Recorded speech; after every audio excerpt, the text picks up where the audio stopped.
E eu quero compartilhar com os irmãos uma palavra que está em Romanos 12. Se você puder abrir sua Bíblia, na carta de Paulo aos Romanos, capítulo 12.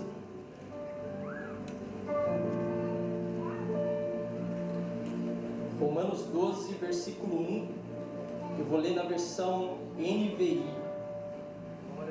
Quem achou diz amém. Amém. O texto diz: portanto, irmãos, rogo-lhes pelas misericórdias de Deus, que se ofereçam em sacrifício vivo, santo e agradável a Deus. Este é o culto racional de vocês. Só até aqui, amém? Nos últimos dias nós estamos sendo ministrados pelo Senhor acerca de coisas que parecem ser bem elementares da fé, né? Nós encerramos recentemente uma série, uma campanha sobre oração e já engatamos outras sobre jejum. E talvez pessoas olhem e digam: mas todo crente sabe que deve orar, todo crente sabe que deve jejuar. Só que o fato não é saber, o fato é praticar. Porque o interesse de Deus nesse tempo não é aumentar o nosso conhecimento, porque conhecimento sem ação é só informação. O que Deus quer é que nós tenhamos uma vida prática, uma vida de oração, uma vida de jejum, igual diz Tiago no capítulo 1, versículo 22, para não sermos ouvintes só da palavra de Deus, mas praticantes dessa verdade. E eu estava pensando sobre isso esses dias aqui, eu estava preparando um estudo, a gente faz um momento de discipulado com os jovens, e eu fiquei em casa refletindo sobre isso, e o Espírito Santo me levou a lembrar de uma aula, algumas aulas muito profundas que eu tive com o professor. Eu estou fazendo um curso online, uma especialização de teologia, e alguns anos atrás eu tive uma aula, foram 4 aulas sobre culto. E aí eu pensei, eu fui buscar esse material, comecei a revisar, comecei a mergulhar, e o Espírito Santo falou profundamente ao meu coração, porque nós precisamos entender o que é cultuar ao Senhor. E aí, ontem eu recebi a mensagem do pastor para ministrar a palavra, e aí no momento a gente de pregador já começa a pensar um monte de mensagem, né? Já vem borbulhando. E aí o Espírito Santo falou claramente: compartilha esse estudo. E eu não queria, de verdade, irmãos, eu falando eu não queria. Mas aí eu subi para um momento de oração, irmãos. A Bel aqui, que é minha madrinha de casamento, cadê a Bel? Dá um glória aí, Bel. A Bel, ela orou meu sermão inteiro, pastor. Ela orou o meu sermão inteiro. Eu falei: meu Deus do céu, é muita conformação de Deus. Então nessa noite o Senhor, Ele quer nos ensinar o que é um culto racional. Eu sou pentecostal, mas hoje eu vou estar bem calmo. Eu não estou preocupado, igual o pastor falar, de jogar a cadeira para o alto, de cair no chão. O interesse é todos nós sairmos daqui com a nossa consciência ferida, entendendo o que é cultuar ao Senhor, amém? O texto de Romanos capítulo 12, o apóstolo Paulo, ele começa com uma expressão muito engraçada no meu ponto de vista.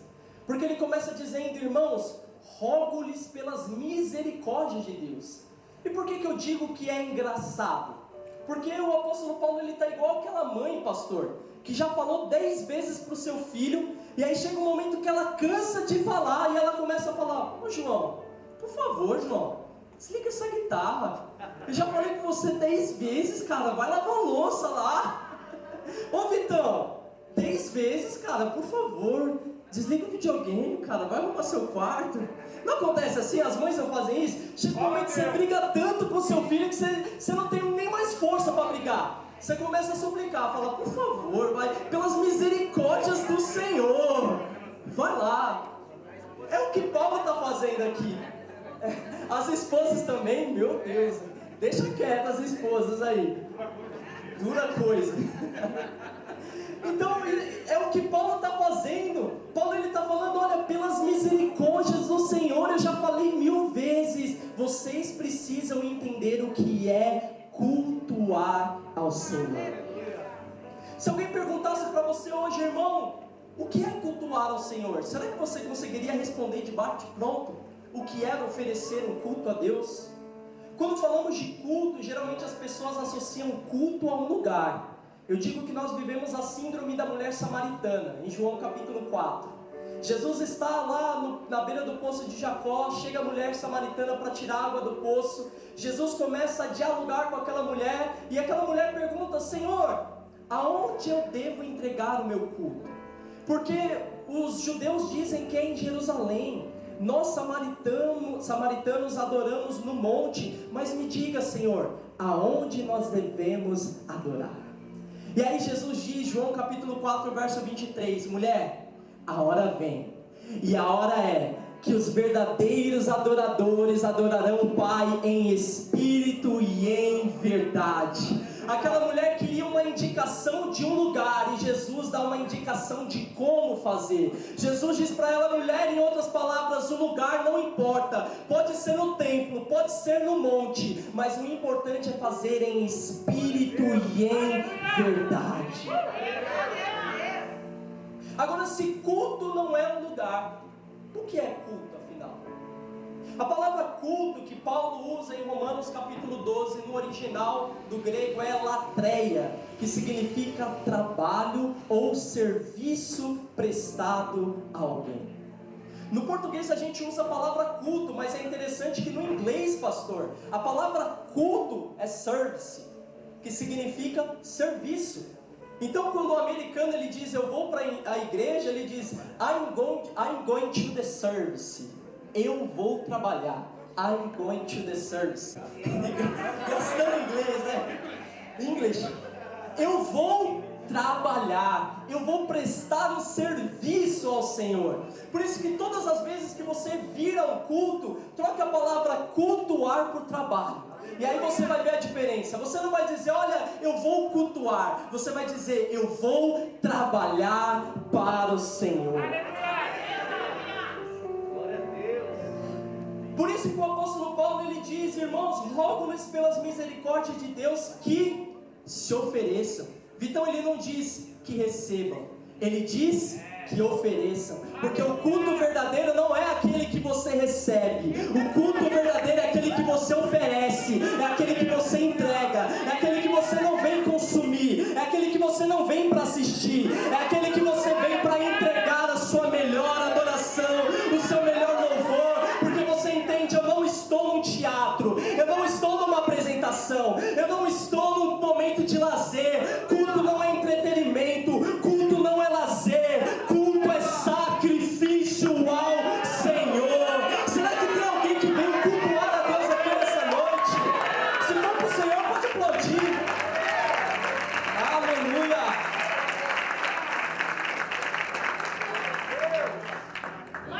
Então nós não podemos confundir, irmãos, culto com entretenimento, culto com lazer. Quando eu entendo isso, Claudião, não importa quem canta, não importa quem prega, não importa se a Bia que toca, apesar dela tocar muito, apesar do Claudião e a Verônica cantarem muito, o irmão Wellington, mas não importa, porque eu não estou indo ver um homem, eu estou indo entregar o meu melhor a Jesus.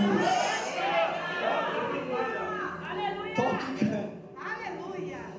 E aí, quando nós falamos sobre culto, nós precisamos entender que existe basicamente 3 tipos de culto. Diga comigo, 3 tipos de culto.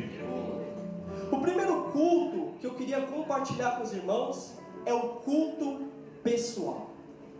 O culto pessoal, pastor, ele é um culto oferecido de dentro para fora. Não tem público, não tem plateia, é você e Deus. Hebreus capítulo 13, versículo 15, se você pode, abra comigo. Hebreus capítulo 13, versículo 15, olha o que a palavra de Deus diz. Eu vou lendo rapidamente para a gente ganhar tempo. Olha os irmãos do Meet aí, meu Deus. Hebreus capítulo 13, verso 15 diz: por meio de Jesus, portanto, oferecemos continuamente a Deus um sacrifício de louvor, que é fruto de lábios que confessam o seu nome. Quando eu entendo que é culto pessoal, irmãos, o meu culto não termina às 8 horas, às 8h30, às 9 horas, sei lá que horas esse culto vai terminar. O seu culto não termina às 9h30 na quinta-feira, o seu culto continua na segunda-feira. Quando o seu despertador toca 5, 6, 7 horas da manhã, não sei que hora você acorda para trabalhar, mas naquele momento o seu culto pessoal começa. E aí você pega as suas coisas, você vai trabalhar, você entra no trem, irmãos, trem lotado. Você vai igual uma lata de sardinha. mas ali naquele momento você pode colocar o seu fone de ouvido e entregar o seu culto pessoal ao Senhor. Você pode estar no trânsito lotado, trânsito de São Paulo cheio, aquela coisa, aquela loucura, igual estava ontem, com enchente para todo lado, mas você está lá, com louvor no rádio, adorando, engrandecendo ao nome do Senhor Jesus. Eu me lembro no começo da minha caminhada com Deus, aquele momento que a gente tem muita fome, muita sede, muita paixão e pouco entendimento, né? Eu não tinha entendimento nenhum da palavra, eu ainda estou aprendendo alguma coisa em Deus, mas naquela época, irmãos, eu confundia Jesus com Genésio, era analfabeto bíblico total. Só que eu tinha muita fome com Deus, e aí eu chegava para as pessoas, como eu faço para ser cheio de Deus? E as pessoas falavam, cara, você tem que orar, você tem que jejuar. E eu me lembro que muitas vezes eu ia trabalhar de jejum, né? E chegava no trabalho, eu não tomava café, e aí dava horário de entregar o jejum, entrava pro banheiro, fechava a tampa do vaso, ajoelhava e orava ao Senhor ali naquele momento. Alguém já fez isso, irmãos? Já teve um momento com Deus no banheiro do trabalho? Quem já? Levanta a mão aqui. Meu Deus, sabe como eu chamo isso, pastor? Encontro de vasos.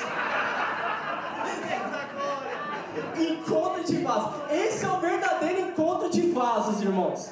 É aquele momento que os vasos se encontram ali, é uma loucura, irmãos. O poder desce, é língua estranha, é poderoso demais, irmãos. Eu sei, é claro, o Paulo tá ali, empreendedor, vai falar irmão, mas aí você tá roubando o tempo do patrão, né? Calma, Paulo, eu entendo. Hoje eu não faço mais isso, mas se tiver no intervalo, numa pausa, irmão, vai pro banheiro, baixa a tampinha aí, ó, só língua estranha, deixa Deus fluir.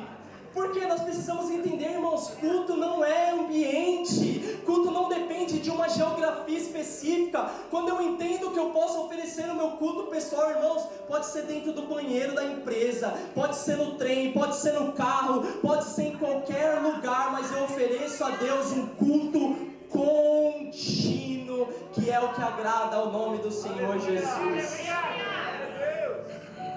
O segundo tipo de culto, se os irmãos quiserem marcar aí, é o culto doméstico. Atos capítulo 5, versículo 42. A palavra de Deus vai dizer o seguinte: todos os dias, no templo e de casa em casa, não deixavam de ensinar, proclamar que Jesus é o Cristo. A Bíblia diz todos os dias, não é de vez em quando, não é quando tem um tempo na agenda. A Bíblia diz todos os dias, de casa em casa, e de tempo em tempo eles não cansavam de anunciar e proclamar que Jesus é o Cristo. Eu ouvi uma frase outro tempo que diz: nós estamos acostumados a viver um evangelho de nós na casa de Deus, mas chegou um tempo de vivermos um evangelho de Deus na nossa casa. Não é só nós na casa de Deus, mas é Deus na nossa casa, irmãos. No último domingo o presbítero Welson pregou aqui uma palavra poderosa sobre Zaqueu. Quantos aqui se lembram dessa mensagem? E aí os irmãos se lembram que Zaqueu ele sobe na árvore sozinho para ver Jesus. E aí quando Jesus ele olha para Zaqueu, qual foi a primeira coisa que Jesus falou para Zaqueu? Quem aí se lembra da mensagem? Desce depressa, porque hoje me convém pousar na tua casa. O desejo de Jesus, irmãos, é estar na tua casa. Eu vou falar de novo, só a irmã ali entendeu. O desejo de Jesus é estar na tua casa, no meio da tua família, no meio dos seus parentes. Jesus quer estar na tua casa. Ou talvez alguém diga assim: ah, irmão, mas eu sou um adolescente, eu sou jovem, eu moro com meu pai e com a minha mãe e eles não servem a Jesus ainda. Eu já passei por isso. Ou talvez você aqui, esposa, está aqui e o seu marido não está, o seu marido ainda não serve a Jesus e você diz: irmão, essa realidade para mim é difícil demais. Eu não consigo viver um evangelho de Deus na minha casa porque a minha casa não serve ao Senhor. Mas olha o que interessante que acontece na história de Zaqueu, em Lucas 19. Zaqueu ele sobe na árvore sozinho. A sua esposa não subiu na árvore com ele. Os seus filhos não subiu na árvore com Zaqueu. Zaqueu ele foi para casa levando Jesus sozinho. Só que olha o detalhe do texto, a riqueza. Quando Jesus chega na casa de Zaqueu, Jesus não diz para Zaqueu: Zaqueu, hoje chegou salvação para você. Ele diz: Zaqueu, hoje chegou salvação nessa casa. Hoje chegou salvação nessa casa. Zaqueu subiu na árvore sozinho. Talvez você possa estar buscando a Deus sozinho, sozinha, mas a salvação vai chegar na tua casa. E você vai poder declarar Josué 24:15: eu e a minha casa serviremos ao Senhor. Aleluia. Hoje, infelizmente, irmão, sabe de uma coisa? Muitos filhos de crente estão afastados do Evangelho. É uma dura realidade. E sabe por que isso acontece? Porque nós somos bons de culto no templo, mas não existe culto doméstico. Existem filhos que moram com os pais e viram os pais a vida inteira aí não oferecer culto no templo, mas nunca experimentaram o culto doméstico. Aí olha o capricho que a palavra de Deus nos traz. Provérbios capítulo 22, verso 6. Olha que é outra versão aí, irmão. Se você puder na Almeida. A Almeida diz assim, Provérbios 22, 6. Ensine a criança no caminho em que deve andar, e ainda quando for velho, não se desviará dele. A palavra não diz ensine a criança, o caminho. Porque quem ensina o caminho só dá uma direção, só dá uma indicação, só dá uma orientação. Agora quem ensina a criança no caminho, pega na mão, anda junto. Diz: eu não vou somente apontar para onde você tem que ir, eu vou caminhar com você, eu vou andar do seu lado. Por isso que a Bíblia diz: até quando for velho não vai se desviar, porque eles vão entender: eu vivi a realidade da palavra de Deus. Eu tive um pai e uma mãe que me ensinou não o caminho, não aquilo que eu deveria fazer, mas foram exemplos, me ensinando, caminhando junto comigo, que o melhor caminho é o caminho do Senhor Jesus. Nós precisamos voltar urgentemente aos cultos domésticos, irmãos. Não adianta somente a gente ter o nosso culto pessoal no trem. É importante, tenha, no carro tenha, no banheiro da empresa tenha, da faculdade, em todo lugar. Mas uma coisa não substitui a outra. São complementares. Então eu preciso ter o meu culto pessoal, mas eu não posso abandonar o meu culto doméstico. Amém? Vocês estão entendendo? E o terceiro e último tipo de culto é o culto no templo. Abra comigo Hebreus capítulo 10, verso 25. Hebreus capítulo 10, verso 25, a palavra de Deus diz: não deixemos de congregar-nos, como é de costume de alguns. Antes façamos admoestações, e tanto mais quando vedes que o dia do Senhor se aproxima. Então são esses três tipos de culto. Quem aí pegou? Qual que é o primeiro? Qual que é o segundo? E qual que é o terceiro? Quando nós olhamos para o tabernáculo de Moisés, pastor, nós vamos se lembrar que o tabernáculo ele só tinha uma porta de entrada. Não é verdade? O tabernáculo ele só tinha uma porta de entrada.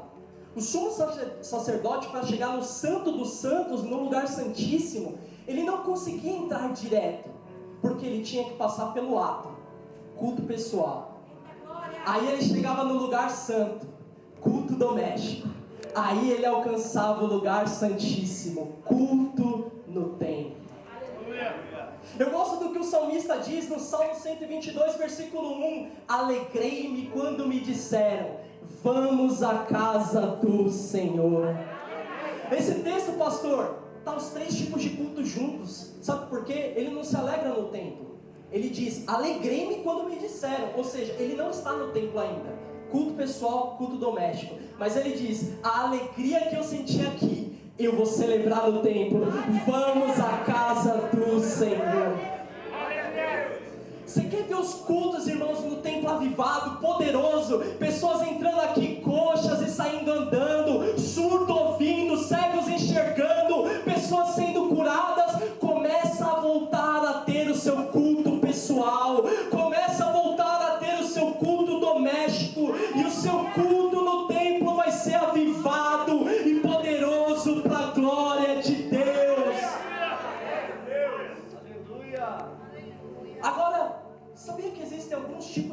que Deus não se agrada. Isso aqui é forte, vai pegar agora. Tem alguns cultos, irmãos, que Deus não se agrada. Jesus uma vez, Claudião, ele acabou com o culto. Acabou com o culto. Quebrou tudo. Vamos lá, quem está aí comigo? Amém. Abre comigo Mateus 21, 12 aí. Os irmãos falam, meu Deus, está falando heresia diante desse irmão aí. Como que Jesus vai acabar com o culto? Meu Deus. Olha aí. Mateus capítulo 21. Mateus 21, versículo 12. O texto diz: E Jesus entrou no templo e expulsou todos. Diga comigo, expulsou todos. Mais uma vez, bonitinho. Expulsou todos os que estavam ali comprando e vendendo. Repare nisso, o texto não diz que Jesus expulsou quem estava vendendo. O texto está claro, expulsou todos, quem comprava e quem vendia. Aí o texto diz: e derrubou as mesas dos cambistas e as cadeiras dos que vendiam pombas. Ele disse: a minha casa será chamada casa de oração, mas vocês estão fazendo dela um covil de ladrões. E os cegos e os mancos se aproximaram dele no templo e ele os curou. Vamos entender o que está acontecendo nesse texto. A lei de Moisés, ela ordenava que o povo judeu celebrasse pelo menos 3 festas anuais: Tabernáculo, Pentecostes e a Páscoa. No texto de Mateus 21 que nós acabamos de ler, o que estava sendo celebrado ali era a Páscoa. E a Páscoa, ela tem um viés de comemoração, de celebração. A Páscoa, presta atenção aqui em mim, a Páscoa ela tem um viés de gratidão. Sabe por quê? Em Êxodo capítulo 12, quando Deus vai instituir a Páscoa por meio de Moisés, ele diz assim: olha, eu vou mandar a 10ª praga sobre o Egito. Os irmãos conhecem a história, o povo estava sendo oprimido, o povo estava sendo escravizado, mas Jesus diz: eu ouvi o clamor, Deus diz: eu ouvi o clamor do meu povo e eu vou libertá-los. E a última praga que Deus vai enviar é a praga dos primogênitos. E aí Deus dá uma ordem: cada família tinha que pegar um cordeiro, matar esse cordeiro, e o sangue do cordeiro tinha que ser passado nos umbrais das portas. E assim à noite, quando o anjo da morte passasse, a casa que tivesse nos umbrais das portas as marcas do sangue do cordeiro, o anjo da morte pesava, ou seja, saltava, pulava, passava por cima e não chegava naquela casa. Por que eu digo que a Páscoa tem um viés de comemoração, irmãos? Porque na Páscoa eles celebravam: a minha casa não foi alcançada pelo anjo da morte. O sangue do cordeiro poupou a minha casa. O sangue do cordeiro poupou a minha família. Eu vou falar até a hora que você entender. O sangue do cordeiro me libertou. O sangue do cordeiro me salvou. Hoje eu estou aqui pelo sangue do cordeiro. Antes eu estava perdido em meus delitos e pecados, mas o sangue do cordeiro me vivificou. Antes eu estava preso no reino de trevas, mas o sangue do cordeiro me resgatou dos domínios das trevas e me trouxe para o reino da sua poderosa luz. Antes eu não era nada, eu não era ninguém, mas o sangue do cordeiro me fez rei e sacerdote. O sangue do cordeiro me fez assentar na roda dos príncipes. O sangue do cordeiro me deu uma nova vida no Senhor Jesus. Será que tem alguém aqui que pode celebrar isso, irmãos?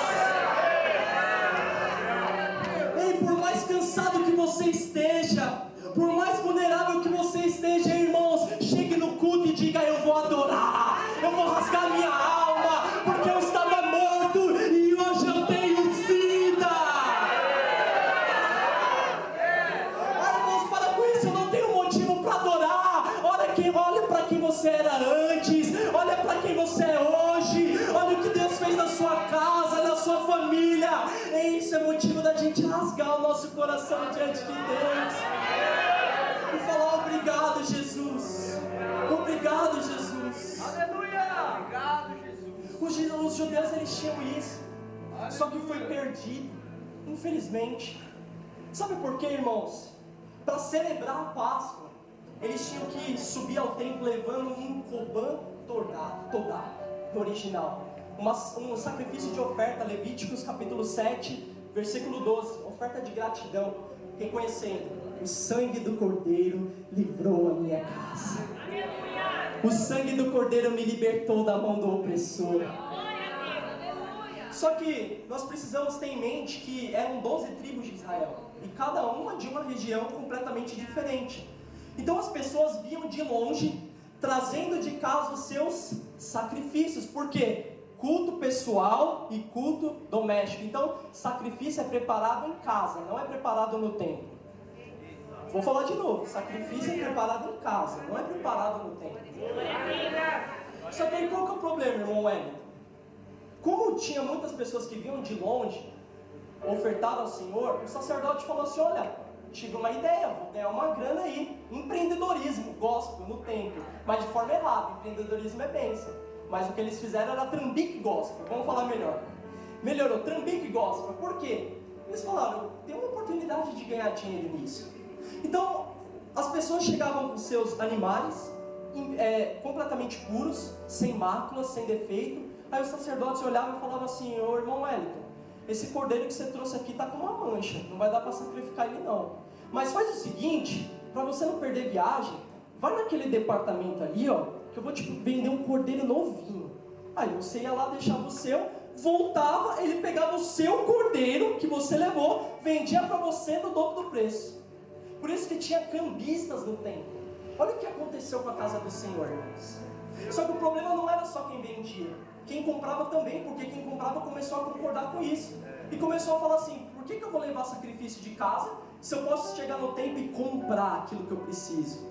Eu não queria falar porque está gravando, mas tem algumas igrejas por aí, irmãos.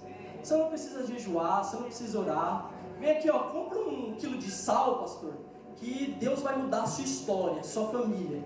Compra aqui esse óleo ungido aqui, que, meu Deus, Deus vai transformar completamente os seus negócios. Leva esse pé de coelho, sei lá, que foi trazido de Israel, trevo de 30 folhas, coloca lá na sua gaveta. Irmãos, e tem pessoas pagando caro por isso, porque não estão mais preparando o culto em casa. Então existe um problema nisso. Existe aqueles que não preparam e compram o seu culto no templo, e existe aqueles que estão vendendo, fazendo da casa do Senhor um negócio. E aí quando Jesus ele vê isso, ele fica irado. Ele pega um chicote, irmãos, e ele começa a derrubar tudo. Ele fala: esse culto eu não aceito. Só teve um grupo de pessoas nesse dia escapou da chicotada de Jesus. Quero ver aí se vocês pegam, está no texto.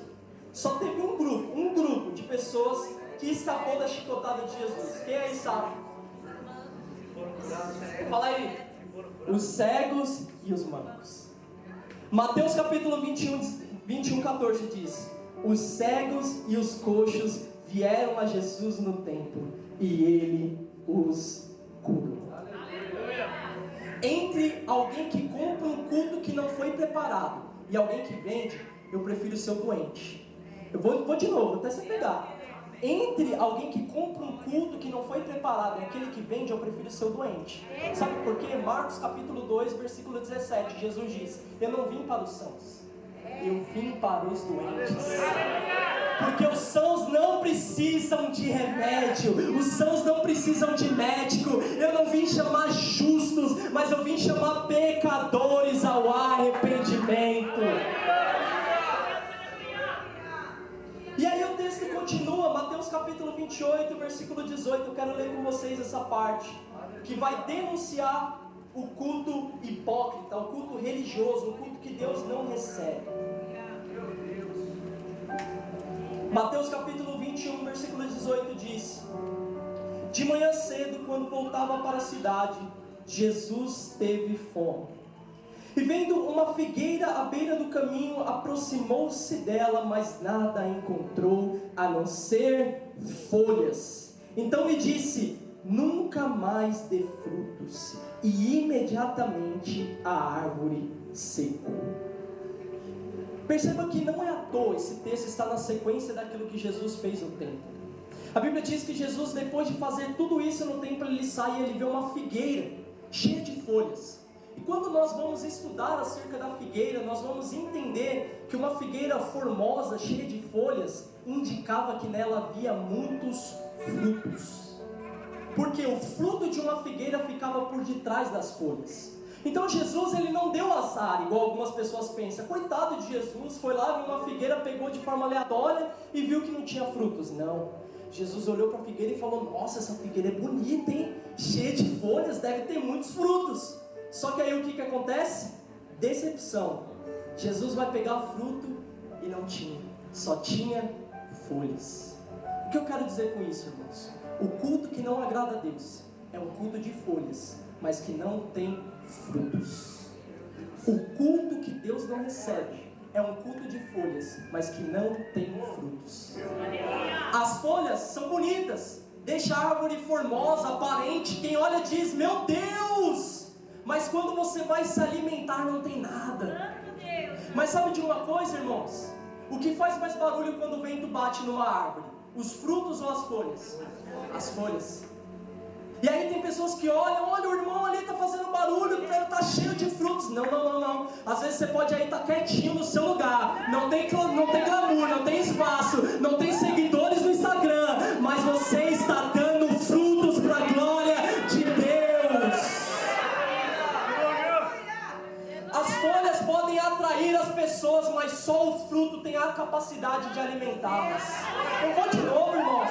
As folhas têm a capacidade de atrair as pessoas, mas o fruto, somente o fruto, tem a capacidade de alimentá-las. Pode acreditar isso mesmo, Senhor, irmãos. Meu Deus do céu. Ai, irmãos, eu prefiro dar frutos, irmãos.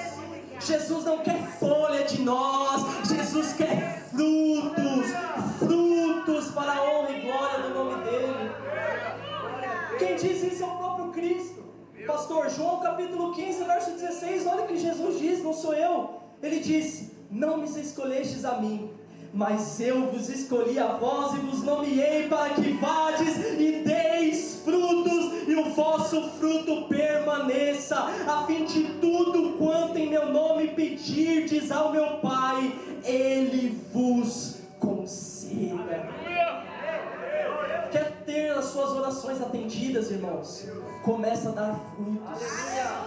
Quer ter as suas orações atendidas por Jesus? Começa a dar frutos, porque é isso que o texto está dizendo. Eu vos escolhi para que vades e deis frutos, e o vosso fruto permaneça, a fim de tudo quanto em meu nome pedirdes ao meu Pai, Ele vos conceda.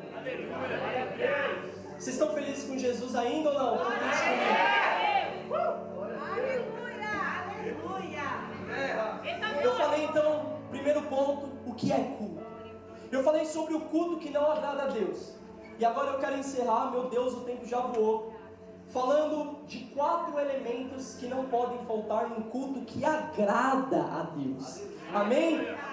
Vamos terminar no mel, né? Glória a Deus. Salmos capítulo 29, versículo 9. Se você puder abrir aí a sua Bíblia, Salmos capítulo 29, versículo 9. Olha o que a palavra de Deus diz: a voz do Senhor retorce os carvalhos e despe as florestas, e no seu templo todos clamam glória. E no seu templo todos clamam glória. Irmãos, não tem como você entrar num culto, seja ele pessoal, doméstico, no templo, e não oferecer a Deus pelo menos um glorinha, irmãos. Não tem como. É impossível. Um glorinha, Vitão. Um glorinha para Jesus tem que dar, né? Um glorinha, R$1 de glória. Não vai dar R$1 de glória? Tem que dar, irmãos. Quem tem glória a Deus aí nessa noite?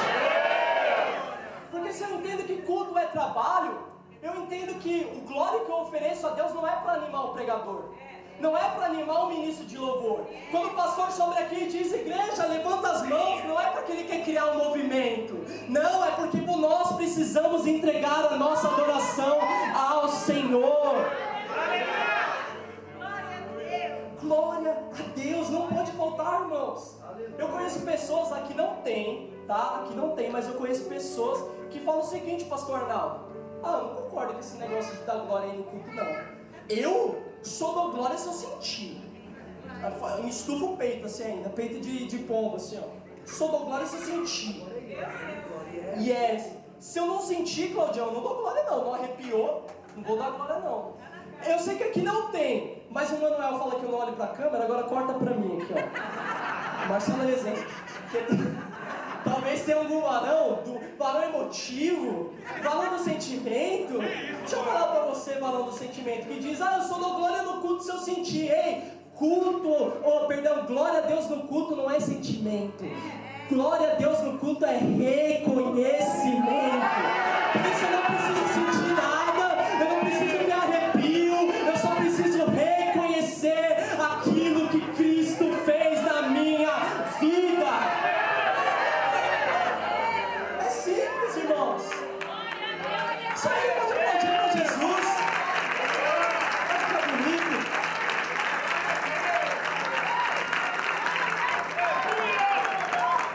Não precisa sentir nada, irmão. Hoje a Verônica não está com som. Que depende de Verônica, não. Eu vou entregar meu culto a Deus. Independente se eu sentir ou não, Claudião. Tem que rasgar o meu coração, irmãos. O significado da palavra glória é honra adquirida por obras. Então quando você chega no culto e diz glória a Deus, você está declarando: Deus fez uma grande obra na minha vida. Deus fez uma grande obra na minha vida. E se Ele fez uma grande obra na minha vida, Ele vai continuar fazendo. Você sabia que a adoração é refrigério para a nossa alma, Verônica? Por isso que o diabo tenta a todo instante, a todo momento, roubar a adoração que sai do nosso coração. Talvez tenha pessoas que entraram aqui nessa noite passando por problemas, por dificuldades, por enfermidades. E você diz: irmão, mas está tão difícil dar um glória a Deus. Mas deixa eu te dizer algo. O glória a Deus que você oferece aqui vai refrigerar a sua alma, vai frutificar o seu espírito. Irmãos, em momentos de dificuldade, em momentos de dor, é aí que a gente tem que ser intenso mesmo. É aí que a gente tem que se jogar de cabeça e falar: eu vou confundir o inimigo. Igual o pessoal posta aí nas redes sociais: vou confundir o inimigo porque eu vou adorar ao meu Senhor. Acho que vocês não estão crendo não. Abra aí Mateus capítulo 26, deixa eu ler um texto aqui. Para vocês darem um glória bonito para Jesus. Mateus 26, 29. Meu Deus. Olha o que o texto diz. Jesus dizendo: eu lhes digo que de agora em diante não beberei deste fruto da videira, até aquele dia em que beberei o vinho novo com vocês no reino do meu Pai. Versículo 30. Depois de terem cantado um hino, saíram para o Monte das Oliveiras. Depois de terem cantado um hino, saíram para o Monte das Oliveiras. Deixa eu explicar isso aqui para você. Aqui Jesus está celebrando a última ceia com seus discípulos. Ele está comendo a última Páscoa. Depois daqui, ele iria ser traído por Judas. Iria ser vendido por 30 moedas de prata. Ele iria ser levado ao Sinédrio. Seria julgado.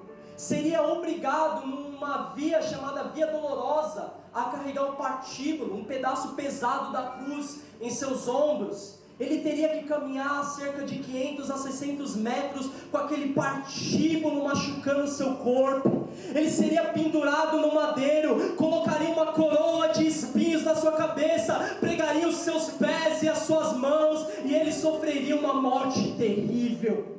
Mas sabe o que ele decide fazer, Vitão? Antes de eu ir para o Getsemane, eu vou adorar o nome do Senhor Jesus. Porque o Getsemane não pode parar a minha adoração. Judas não pode parar a minha adoração. A cruz não pode parar a minha adoração. A crucificação não pode parar a minha adoração. Não importa o problema que você esteja passando nessa noite, levante as suas mãos e diga glória a Deus.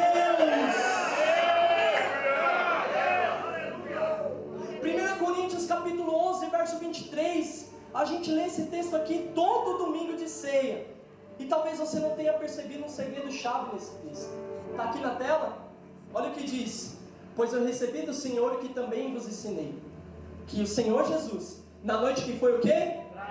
Na noite que foi o quê? Olha a continuação. Tomou o pão, continua. E tendo dado graças. Meu Deus. Aleluia. Você não pegou, vou colocar as duas frases juntas. Foi traído, deu graças. Foi traído, deu graças. Foi traído, deu graças.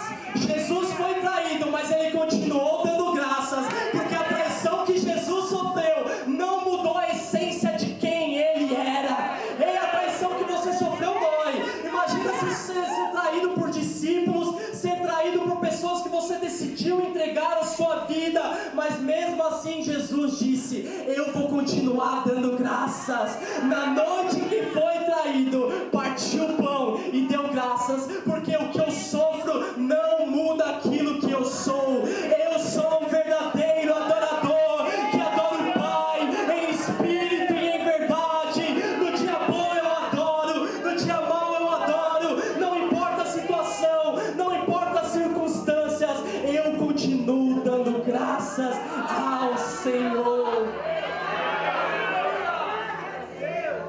Meu Deus. Glória a Deus. Meu tempo, eu olhando pro relógio que não existe, já tô ficando maluco. Aí, meu irmão, deixa eu correr aqui que tem, meu Deus, tinha muita coisa. Eu vou resumir tudo aqui, irmão, senão não vai dar tempo. Então a primeira coisa que não pode faltar num culto que adora a Deus é glória a Deus. Você pode dar um glória a Deus aí, bonita glória? Segunda coisa que não pode faltar num culto: aleluia. Aleluia. A palavra aleluia, na verdade, ela é um convite para adorarmos a Deus juntos. A palavra aleluia, ela é formada por duas palavras: aleluia. Aleluia significa louvemos, adoremos. Yah é um prefixo para o Senhor. Louvemos ao Senhor, adoremos ao Senhor. Por isso que nós não podemos falar aleluias, irmãos. Não existe aleluias, pelo amor de Jesus, porque você coloca no plural. Eu sei que a gente é pentecostal e quer falar tudo de uma vez, aleluias, mas não existe, porque você está dizendo culto aos deuses, e não existe outro Deus a não ser o nosso Deus único e suficiente, verdadeiro. Por isso que todas as vezes que você estiver num ambiente como esse, o irmão do lado levantar a mão e dizer aleluia, você diz glória a Deus, porque ele está dizendo: ei, vamos adorar ao nome do Senhor.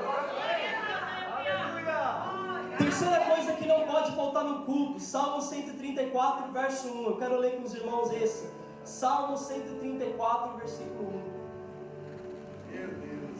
Diz: e eis aqui, bendizei ao Senhor todos vós, servo do Senhor, que assistis na casa do Senhor todas as noites. Versículo 2: levantai as mãos no santuário e bendizei ao Senhor, o Senhor que fez o céu e a terra e que te abençoa desde Sião. A terceira coisa que não pode faltar no culto, irmãos: mãos levantadas a Deus. Quando eu levanto as minhas mãos no culto, eu estou dizendo: eu não estou prostrado diante dos problemas, eu não estou prostrado diante das dificuldades, eu estou rendido, prostrado diante do meu Senhor, que merece toda a honra, toda a glória e todo o louvor. O salmista diz no Salmo 63, versículo 4, não precisa abrir, diz assim: enquanto eu viver, eu te bendirei e em teu nome levantarei as minhas mãos. Será que você pode levantar as suas mãos por alguns segundos? Feche seus olhos, irmãos. Você não está aqui no entretenimento, no lugar para você ver assistir. Você está aqui para render graças àquele que te salvou, àquele que te curou, àquele que te deu uma nova vida. Levante suas mãos e diga glória. Levanta suas mãos e diga aleluia. Bendiga e exalte o nome do Senhor Jesus. Aleluia. Por que nós devemos viver de mãos levantadas ao Senhor?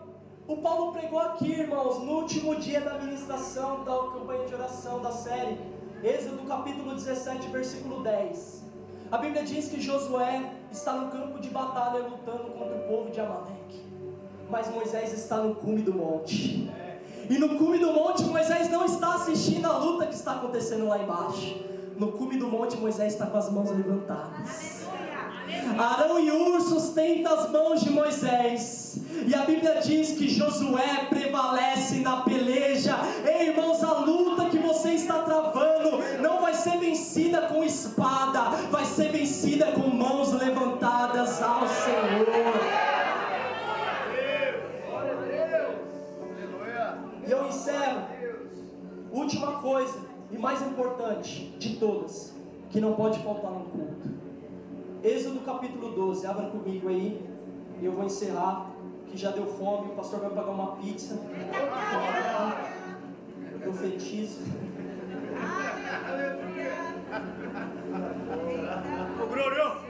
Aí, pegou isso aí? Êxodo 12, 21. Meu Deus. A Bíblia diz assim: então Moisés convocou todas as autoridades de Israel e lhe disse: escolham um cordeiro ou um cabrito para cada família, sacrifiquem para celebrar a Páscoa. Aí olha o que diz o versículo 25: e acontecerá que, quando entrardes na terra que o Senhor vos dará, como tem dito, guardareis este culto. E acontecerá que quando os vossos filhos vos disserem: que culto é este vosso? Então direis: este é o sacrifício da Páscoa ao Senhor, que passou as casas dos filhos de Israel no Egito, quando feriu aos egípcios e livrou as nossas casas. Aleluia. Em Êxodo capítulo 12, quando Deus vai instituir a Páscoa, Ele nos traz o elemento principal de um culto. Aleluia. Ele diz assim: não pode faltar cordeiro. Passou no culto, pode faltar cantor? Sim ou não? Pode? Pode. Um culto pode faltar pregador? Pode. Mas um culto pode faltar o cordeiro? Irmãos, culto sem Jesus não é culto.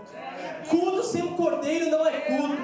Ah, irmão, fui lá no culto, foi mistério, tinha Jesus? Ah, não sei se tinha, então não é culto. Irmãos, fui no culto ali, igreja simples, igreja pequena, tinha Jesus? Tinha, então é culto. Porque ele diz: onde estiverem 2 ou 3 reunidos, eu não estou de lado, eu não estou na esquerda, eu estou no meio deles.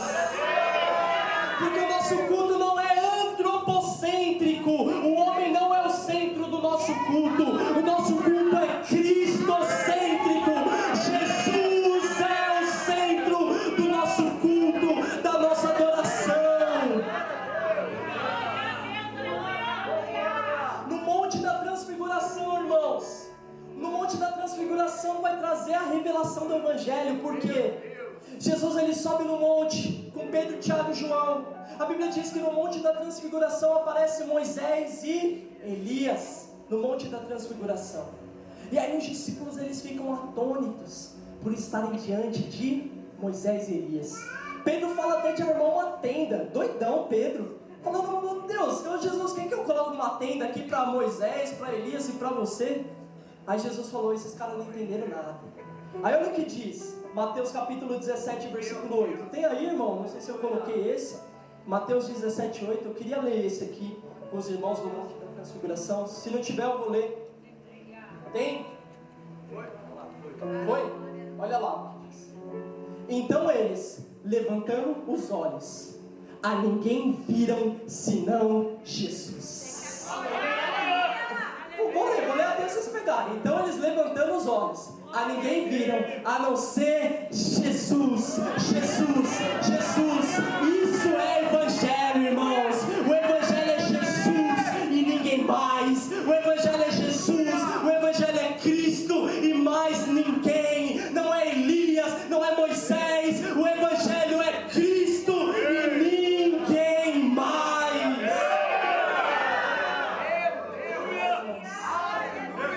Na crucificação, até falei em línguas estranhas, no Gólgota. A Bíblia diz que tem um ladrão à esquerda, um ladrão à direita, mas a cruz do meio,